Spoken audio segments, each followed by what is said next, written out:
విజయనగరం జిల్లా శృంగవరపుకోట మండలం పోతనపల్లి మనసా కళ్యాణ మండపంలో జైహో బీసీ సదస్సు కార్యక్రమం జరిగింది. ఈ కార్యక్రమంలో విశాఖ ఎంపీ అభ్యర్థి భరత్, ఎమ్మెల్యే అభ్యర్థి కోళ్ల లలితకుమారి, రాష్ట్ర కార్యదర్శి గొంపకృష్ణ ముఖ్య నాయకులు పాల్గొన్నారు.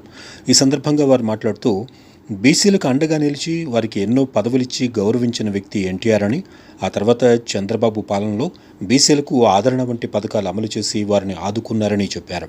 ప్రస్తుతం వైసీపీ పాలనలో బీసీలకు అన్యాయం జరుగుతోందని అన్నారు. రానున్న ఎన్నికల్లో టీడీపీని గెలిపించి రాష్ట్ర అభివృద్ధికి కృషి చేయాలని కోరారు. టీడీపీ, జనసేన నాయకులు బీసీల అభ్యున్నతి, బీసీలు ప్రస్తుతం ఎదుర్కొంటున్న సమస్యలు, పరిష్కార మార్గాలపై మాట్లాడారు.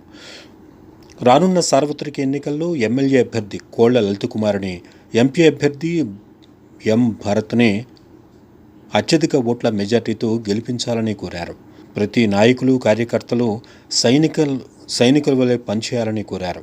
అనంతరం బొడ్డవర, అమ్మపాలెం, భవానీనగర్ గ్రామాల నుంచి సుమారుగా 100 మంది వరకు ఇందుకూరి సుధారాజు ఆధ్వర్యంలో పార్టీలో చేరారు. వీరిలో బొడ్డవర ఉప సర్పంచి, వార్డు మెంబర్లు, నాయకులు వైసీపీ పార్టీ నుంచి టీడీపీలోకి చేరారు. చేరిన వారికి భరత్ కండువా కప్పి పార్టీలోకి ఆహ్వానించారు. ఈ కార్యక్రమంలో vice MPP Sudharaju, MPP Someswararao, Skota sarpanch Santosh Kumari మరియు మాజీ ఎంపీపీ, ఎంపీటీసీలు, జెడ్పీటీసీలు, సర్పంచులు, కార్యకర్తలు పాల్గొన్నారు.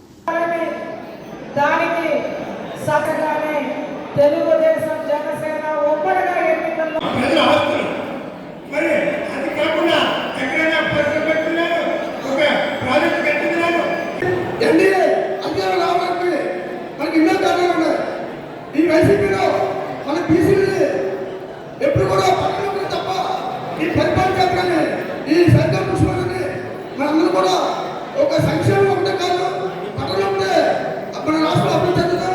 మన బీసీలకి, యువతకి ఉద్యోగాలు ఉండాలి, అలాగే రాజకీయ జీవితాలు కావాలి, అలాగే మన పరిశ్రమలు కావాలి. మన రాష్ట్రం పోవాలన్నా, మన యువత పోవాలన్నా, మన బీసీ సంక్షేమ కార్యక్రమం రావాలన్నా ప్రతి ఒక్కరు కూడా మన రాష్ట్రంలో జనసేన ప్రభుత్వం అధికారులు రావడానికి మీరందరూ కూడా కృషి చేసి తప్పకుండా గెలిపించాలని కోరుకుంటూ సేవ తీసుకుంటాం.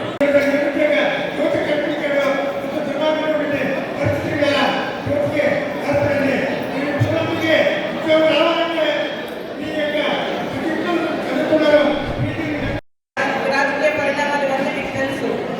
మేము లోకేష్ గారి సమక్షంలో మొత్తం 5 మండలాల నుంచి వెళ్ళి విజయవాడలో తెలుగుదేశం పార్టీలో చేరడం జరిగింది, పార్టీ మారడం జరిగింది.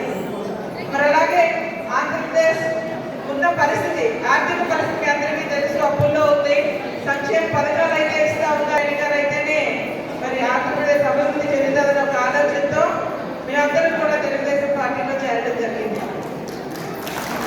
మరి ఎందుకంటే చంద్రబాబు నాయుడు గారు దూర ఆలోచనతో రేపొద్దున ఏ పార్టీ వచ్చినా కూడా ఈ ఆర్థిక పరిస్థితుల్లో పరిపాలన చేయడం అనేది కష్టం. అది ముందు ఆలోచించి ఆయన బీజేపీతో కానివ్వండి, జనసేనతో కానివ్వండి పొత్తు పెట్టుకుని రేపు సెంట్రల్లో సపోర్ట్ ఉంటేనే ఆయన పరిపాలన చేయగలరని ఆలోచించి మరి ముందుకి అడిగేయడం జరిగింది.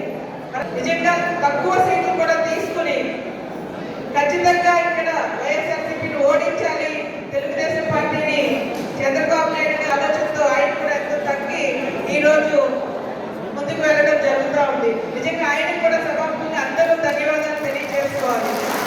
ఎవరికైనా తెలుసా? చాలా మందికి తెలియదు. జగన్మోహన్ రెడ్డి గారు ఏదైనా ఒక మంచి పని చేశారంటే అది గడప గడప ప్రోగ్రాం. ఆ గడప గడప ప్రోగ్రాం లేకపోతే ఎమ్మెల్యే గారి పేరేంటో ఏముంటో ఎవరికి తెలియని పరిస్థితి. మరి అలాగే ఆయనకు కూడా ఏ ఊరు ఎక్కడుంది, ఏ ఊరు సర్పంచ్ ఎవరో తెలియని పరిస్థితి. అవునా కాదా? ఎందుకంటే పక్క నియోజకవర్గంలో ఒక 2 సార్లు పోటీ చేసి ఓడిపోయి ఓటు కూడా లేని పరిస్థితిలో ఆయన ఇక్కడికి వచ్చి మనకి పోటీ చేసి గెలిపించుకున్న అందరం ఏదో చదువుకున్న ఆయన అభివృద్ధి చేస్తారని. కానీ ఆయన గెలిచిన తర్వాత అధికారం ఒక హక్కుగా భావించి నేను ఎమ్మెల్యే, నేను చెప్పినట్టే వినాలని చెప్పి నడుచుకుంటూ మరి ఆయన కోసం ఎవరైతే ఆర్టీసీలో కష్టపడి పనిచేశారో మరి వాళ్ళందరినీ కూడా నిర్లక్ష్యం చేసి మరి పక్కన ఎవరో ఒక 45 పెట్టుకుంటూ మరి ఆయన ముందుకు ఎక్కడ ఉన్నారు. అలాంటి పరిస్థితుల్లో మనందరూ గౌరవాలు ఖచ్చితంగా మనకి తెలుగుదేశం పార్టీలో అయితే దక్కుతాయి అనే ఆలోచనతో మన కార్యకర్తలు అందరూ గౌరవం కోసం, వారి భవిష్యత్తు కోసం ఈరోజు తెలుగుదేశం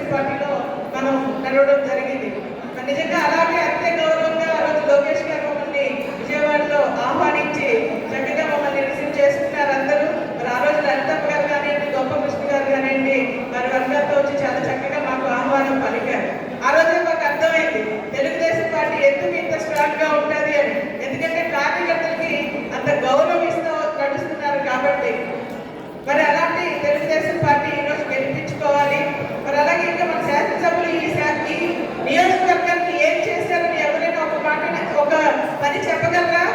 ఏ పని చేయలేదు. సంక్షేమ పథకాలు తప్ప ఆయన సొంతంగా ఈ పని చేశానని చెప్పుకోవడానికి ఏమైనా ఉందా? ఏమీ లేదు,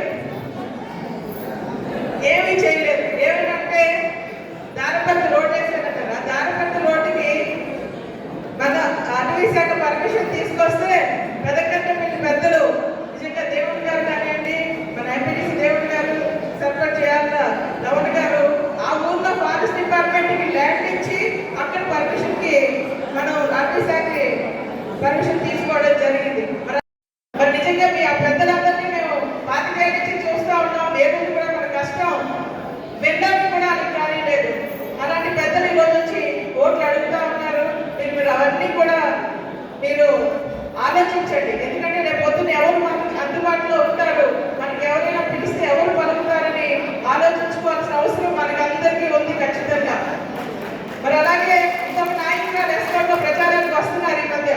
అంటే ఈ మధ్య అంటే ప్రభుత్వ ఎమ్మెల్యే ఎలక్షన్ అయిపోయిన తర్వాత, స్థానిక సంస్థల ఎలక్షన్లు అయిపోయిన తర్వాత పదవుల కోసం పార్టీలు మారినారు.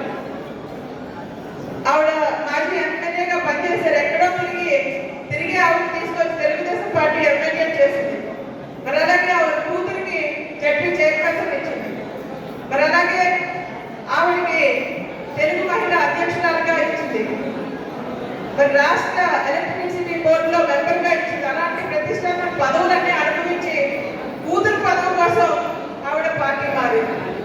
మేము పదవుల కోసం పార్టీ మారలేదు, పదవులతోనే పార్టీలోకి వచ్చాము మేము. మీరు అది గమనించాలి. మనందరూ కూడా ఈరోజు నీతి కబుర్లు చెప్పడం నిజంగా దురదృష్టం. మీరు అవన్నీ కూడా ఆలోచించండి. ఎవరు ఏం చెప్పినా కూడా మీరు ఆలోచించి పొద్దున్న మన భవిష్యత్తుకి ఏది ముఖ్యం, మన పిల్లల భవిష్యత్తుకి ఏది అవసరం అనేది ఆలోచించండి. ఇంకా ఎమ్మెల్యే గారు ఏం చేశారంటే మా ప్రాంతాన్ని, మా నియోజకవర్గాన్ని విజయనగరం జిల్లాలోనే ఉంచండి చెప్పి లెటర్ కూడా ఇచ్చారు మన జిల్లా విభజనలో. అంటే మన ప్రజలకు ఏం అవసరమో ఆయనకు అవసరం లేదు. జిల్లా ప్రజల స్వార్థాలకో లేకపోతే ఏ స్వార్థాలకో లెటర్ కూడా ఇవ్వడం జరిగింది. నిజంగా చెప్పాలంటే మనం విద్య కోసం కానీ, వైద్యం కోసం కానీ, ఏ ఉపాధి అవకాశాలైనా మనకి ఎక్కడ దొరుకుతాయమ్మా? ఎక్కడికి వెళ్తాం మనం? విశాఖపట్నం వెళ్తాం. మరి ఎందుకు మనకి విజయనగరంలో ఉంచాలని ఆలోచించారో మరి మనకైతే తెలియదు. ప్రతి చిన్న అవసరానికి విశాఖపట్నం వెళ్తాం. మరి ఖచ్చితంగా లోకేష్ గారి యోగంలో ఆ రోజు ఎల్కోట్లో చెప్పడం జరిగింది. మన ప్రభుత్వం వస్తే ఖచ్చితంగా మన ప్రాంతాన్ని, మన నియోజకవర్గాన్ని విశాఖపట్నంలో జిల్లాలో కలుపుతారని. మరి అలా మన కోసం, మన ప్రజల ఉంది. ఖచ్చితంగా రేపు మే 13వ తారీఖు జరగబోయే ఎలక్షన్ లో 2 ఓట్లు వేయాలి. ఎంపీగా 1 ఓటు, ఎమ్మెల్యేగా లక్ష్మీ కుమార్ గారికి 1 ఓటు, ఎంపీగా శ్రీపతి గారికి 1 ఓటు. 2 ఓట్లు కూడా సైకిల్ గుర్తు మీద వేసి మరి ఖచ్చితంగా భారీ మెజార్టీతో గెలిపించాలని కోరుకుంటున్నాను.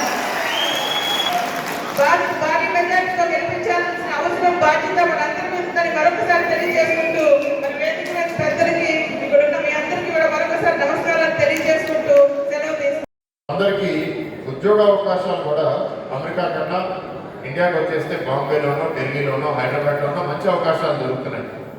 మనం వాళ్ళతో ఇవాళ పోటీ పడి ఆంధ్రప్రదేశ్ని, విశాఖపట్నాన్ని అభివృద్ధి చేద్దామని 5 సంవత్సరాలు చంద్రబాబు నాయుడు గారు చాలా కష్టపడి పనిచేశారు. ఈ ప్రభుత్వం వచ్చిన తర్వాత ఏంటి అంటే ఎవ్వరూ ఎదగకూడదు, బీసీలు అస్సలు ఎదగకూడదు. వాళ్ళు ఎప్పుడు మాట్లాడుతూ ఉంటారు, ఇది పేదల ప్రభుత్వం, పేదల ప్రభుత్వం అని. ఇది పేదల ప్రభుత్వం కాదమ్మా, ఇది మిమ్మల్ని అందరినీ శాశ్వతంగా పేదరికంలో ఉంచే ప్రభుత్వం. అది మీ అందరూ ఒకసారి ఆలోచించుకోవాలి. ఎందుకంటే వాళ్ళు మీరు ఎలా ఎదగాలి అని వాళ్ళు ఆలోచించట్లేదు, మీరు ఎట్లా అలాగే మిగిలిపోవాలని ఆలోచిస్తున్నారు. మీ పిల్లలు ఇందాక ఎవరో మాట్లాడుతూ ఇక్కడ మాకు కస్తూర్బా స్కూల్ ఇంకా ఇక్కడ పెట్టలేదు, పెట్టాలి అంటారు. ఈ ప్రభుత్వం చేసేదేంటి? ప్రైమరీ స్కూల్స్ మూసేస్తుంది. ప్రైమరీ స్కూల్స్ మూసేసి మీరు ఇంకా దూరంలో ఉన్న మిడిల్ స్కూల్, హై స్కూల్కి కలిపేస్తున్నాము, మీ పిల్లల్ని అక్కడ పంపించండి అంటున్నారు. కొందరు పంపిస్తారు, కానీ చాలామంది ఏంటంటే ఆర్థికంగా ఇబ్బందులు ఉన్న వాళ్ళు, ప్రత్యేకంగా ఆడపిల్లల్ని పంపించారు అంత దూరం. వాళ్ళు స్కూల్స్ మానేస్తున్నారు. మరి వాళ్ళకి ఎట్లా లాభం జరిగింది? పై చదువులు చదవడానికి పీజీ రీఎంబర్స్మెంట్ స్కీమ్ ఇంకా ఈ ప్రభుత్వం ఆపేసింది.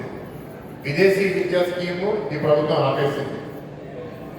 వాళ్ళకి ఏంటి అంటే మీరు ఎవరు పై చదువులు చదవకూడదు అంటే మీరు ఆలోచించి మీకు ప్రభుత్వం మీరు ప్రశ్నిస్తే మళ్ళీ వాళ్ళకి ఇబ్బంది కదా, ప్రశ్నించే వాళ్ళు వాళ్ళకి ఇష్టం లేదు.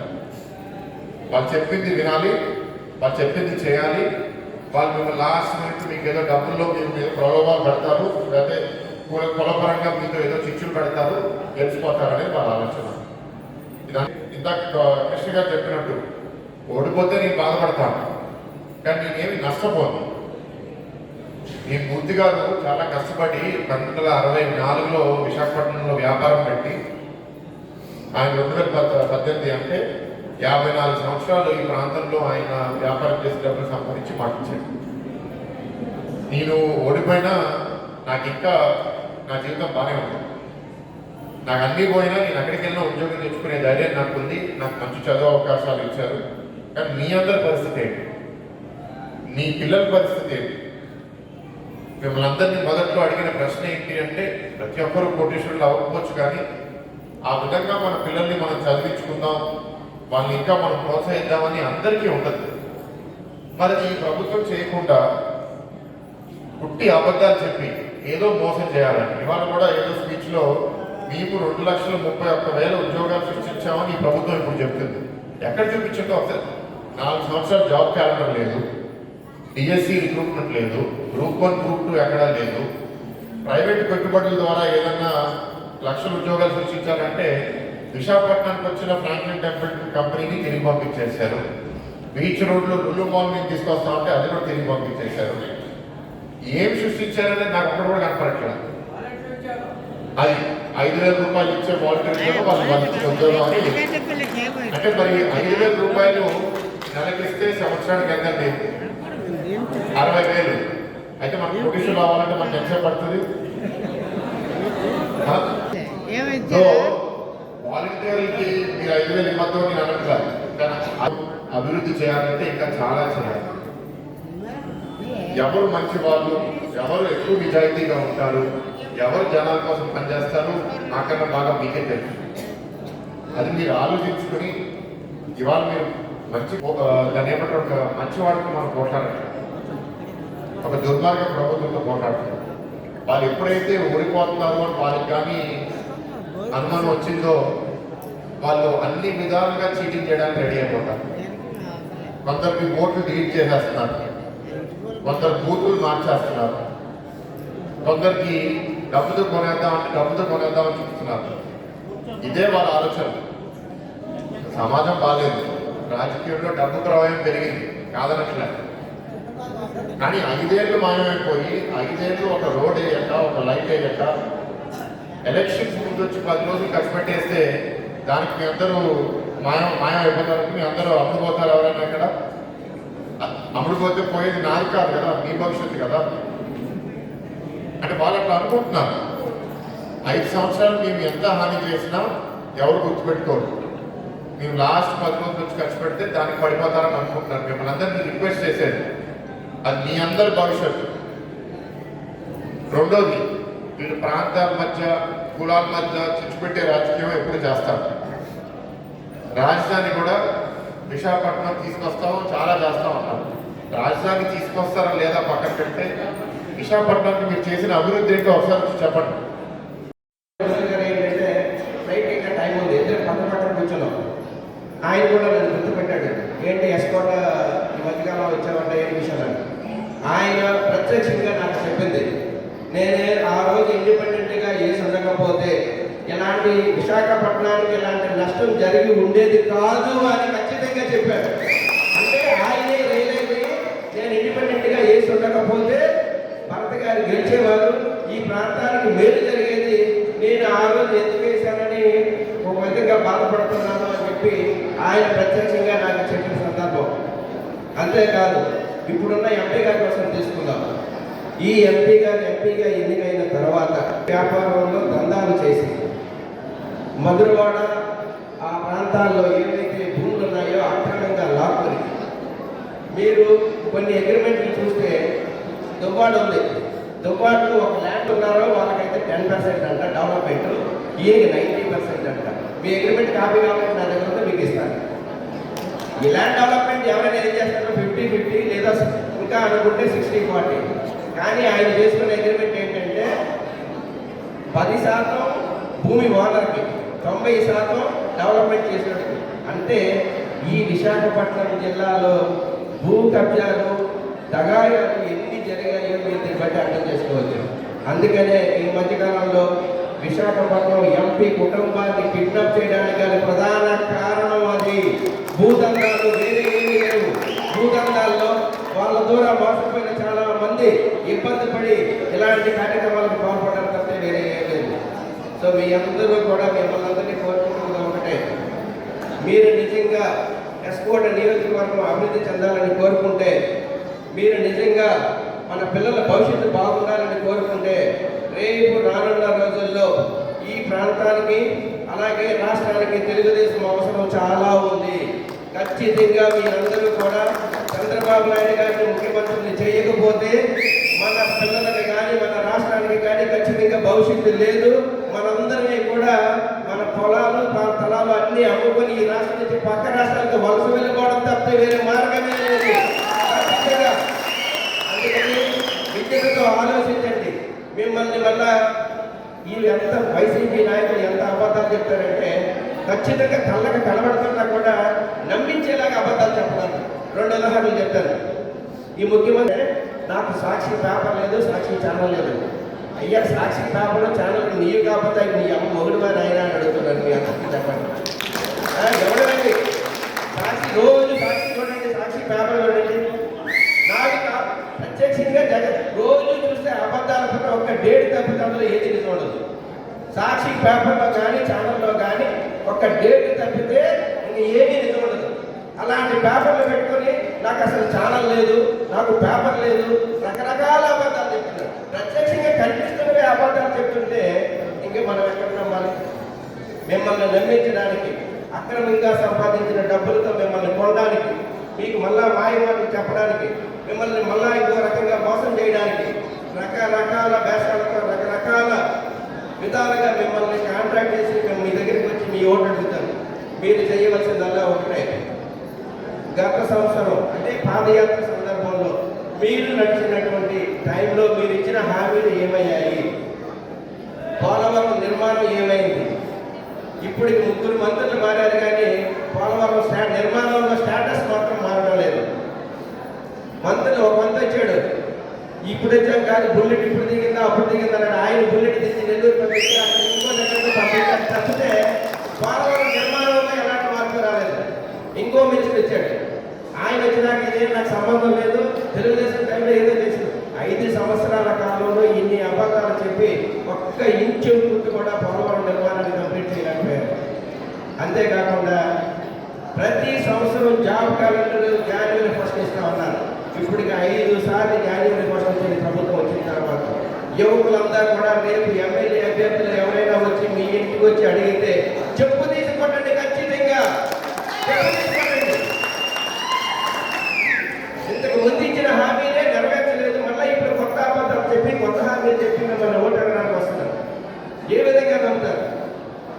ఇంకా అబద్ధం ఏంటంటే అసలు మా ఆడపిల్లలు కన్నీరు చూశారు, ముసలి కన్నీరు కాచాడు. అసలు యాక్టింగ్లో కింగు. ఆ రోజు 2-3 పెట్టుకుని అమ్మ కన్నీళ్ళు పెట్టుకుని చూసుకున్నాడు. కానీ ఏమైంది? ఆడపిల్లలు కన్నీళ్ళు పెట్టుకుంటున్నారు, మగాళ్ళంతా కూడా బుద్ధీసాలకి డబ్బులు మధ్య తాగి పాడైపోతున్నారు, ఖర్చు పెరిగిపోతున్నాయి అన్నాడు. నేను వచ్చినాక సంపూర్ణ మద్యపాన నిషేధం చేస్తాను, ఎట్టి పరిస్థితుల్లోనూ మద్యపాన నిషేధం చేయకపోతే మళ్ళా నిన్ను ఓటు అడగనన్నాడు. మళ్ళా ఓటు అడగడానికి వస్తే చెప్పుతో కొన్నాడు. వైఖరితో వ్యవహరిస్తే ఖచ్చితంగా రాష్ట్రానికి నష్టం జరిగేది మీకు, మీ పిల్లల భవిష్యత్తుకు, ఈ ఆంధ్ర రాష్ట్ర భవిష్యత్తుకు మాత్రమే. ఖచ్చితంగా విద్యతో ఆలోచించి రేపు రానున్న రోజుల్లో విశాఖ పార్లమెంట్ అభ్యర్థిగా శ్రీభరత్ గారిని, అలాగే ఎమ్మెల్యే అభ్యర్థిగా శ్రీ కొల్ల లలితకుమార్ గారిని ఖచ్చితంగా గెలిపించి మీరు ఇక్కడ నుంచి తెలుగుదేశం జెండా ఎగరవేయకపోతే మనందరమే నష్టపోతాం. మీ అందరూ నష్టపోతారు. ఖచ్చితంగా చెప్తున్నా, విజ్ఞతతో ఆలోచించండి. మీకు తెలియకపోతే పక్కన చదువుకున్న వ్యక్తులతో తెలుసుకోండి.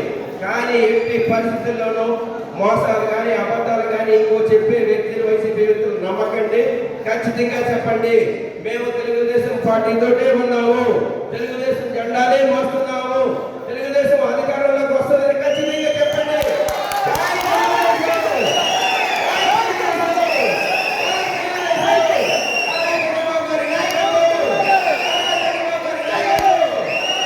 తెలుగుదేశం!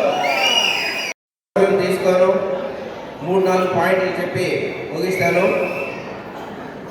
ఎస్కోట్ నియోజకవర్గం విశాఖ పార్లమెంట్లోకి వస్తుంది, విజయనగరం జిల్లాలోకి వస్తుంది. మనకి ఇష్టం, ఆశయం, కోరిక, కానీ ఈ ప్రాంతాన్ని విశాఖ జిల్లాలో కలపకుండా విజయనగరంలోనే ఉంచాలి అని చెప్పి స్థానిక ఎమ్మెల్యే చేత ఒక లెటర్గా సెంటర్కి ఒక లెటర్ రాయించి వాళ్ళపై ఒత్తిడి తెచ్చి మన ఎస్కోట నియోజకవర్గం విజయనగరం జిల్లాలోనే ఉండాలని అన్ని రకాలుగా చేసినటువంటి వత్స కుటుంబం చూస్తుంటే ఈరోజు నాకు చాలా బాధేస్తుంది. ప్రజల కోరికలు కానీ, ప్రజల ఆశయాలు కానీ, ప్రజల ఇష్టాలతో కానీ వాళ్ళకి సంబంధం లేదు. వాళ్ళకి కావాల్సింది కేవలం వాళ్ళ రాజకీయ లబ్ధి. ఎందుకు అంటే ఈ శృంగవరపుకోట నియోజకవర్గం విశాఖ పార్లమెంట్లో విశాఖ జిల్లాలో కలిస్తే వాళ్ళ రాజకీయ పెత్తనం చేయడానికి కుదరదు. కాబట్టి ఇక్కడే కొంతమంది పత్రికా మిత్రులు ఉన్నారు, వాళ్ళకి బాగా తెలుసు, వాళ్ళ పేరు నేను చెప్పలేను. ఆ సబ్జెక్టు మీద చాలా సంవత్సరాలుగా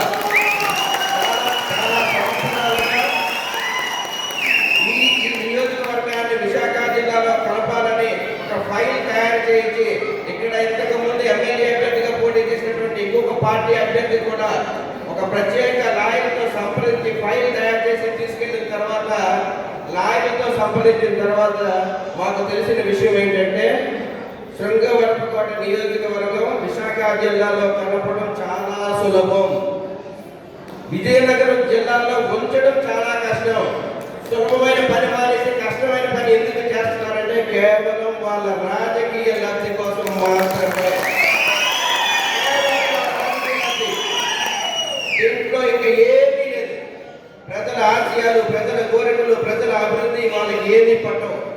100% మా దగ్గర అసలు విజయనగరం జిల్లాలోనే మాకు వద్దు బాబు, 40 సంవత్సరాలు మీరు కాంగ్రెస్ లో కానీ ఇతర పార్టీలో మంత్రిగా చేసి ఈ నియోజకవర్గ అభివృద్ధి పూర్తిగా కుంటుపడేటట్టు చేశారు, మాకు ఈ జిల్లాలో వద్దు అంటే మళ్ళా పక్క జిల్లాలకి మనం ఎందుకు తెచ్చుకోవాలి వాళ్ళని? విజయనగరం ప్రజలే మాకు వద్దు బాబు అని మొదలుపెట్టుకుంటుంటే వాళ్ళు మన పక్క జిల్లాల ఎంపీలు మనం ఎందుకు తెచ్చుకోవాలి? ఖచ్చితంగా మీ ఎందరో ఆలోచించాలి. దీంట్లో కొంతమంది రాజకీయ లబ్ధి కోసం కులాల కార్డు వాడుకొని ఈ 5 సంవత్సరాల్లో అసలు ఈ నియోజకవర్గంలో ఏం జరుగుతుందో తెలియదు, ఎలాంటి అభివృద్ధి కార్యక్రమాలకి సహాయ సహకారాలు లేవు. కానీ ఎన్నికలు వచ్చినప్పుడు మాత్రం నాది ఫలానా కులం కాబట్టి మీరు నాకు ఓటేయండి అని చెప్పి మనందరినీ మోసం చేసి మళ్ళా మనం మీ అందరి దగ్గరికి వస్తారు. ఖచ్చితంగా మీరు చేరుకోకపోతే నష్టపోయేది మీరే, మనమే. మీరందరూ కూడా ఆలోచించండి, ఖచ్చితంగా నష్టపోయేది మనమే, ఆయనకి నష్టం లేదు. ఎందుకంటే రాజకీయాలకు సహజంగా ఎందుకు వస్తారంటే 3-4 విషయాల్లో వస్తారు. పేరు కోసం, ప్రజల సేవ కోసం, అలాగే ఆర్థిక లాభం కోసం, ఇలాగ చాలా కారణాలు ఉన్నాయి. ఆయనకి అన్నీ ఉన్నాయి. బాలకృష్ణకి అల్లుడు, లోకేష్ గారికి తోడల్లుడు, మూర్తి గారికి మనవడు, రావూరి సాంబశివరావు గారికి మనవడు. ఆయనకి లేని పేరు ఈ మనందరికీ తెలియదు. ఆయన అసలు ఏమీ లేకుండా కూడా గ్రామాల్లోకి వెళ్తే కొన్ని వేల మంది వెనకలు వస్తారు. నేను ప్రత్యక్షంగా చూసి కొన్ని సందర్భాలు ప్రస్తావిస్తాను. మేము లోకేష్ గారి పాదయాత్ర మొదటి రోజు కుప్పం వెళ్ళాం. సారు నేను మేమందరం కూడా కుప్పం వెళ్ళాం. లోకేష్ గారు నడుస్తూ ఉన్నప్పుడు వాళ్ళ బాగా తోపులాంటి కొన్ని జనాలు ఎక్కువగా ఉన్నారు, బాగా తోసుకొని నడుస్తున్నారు.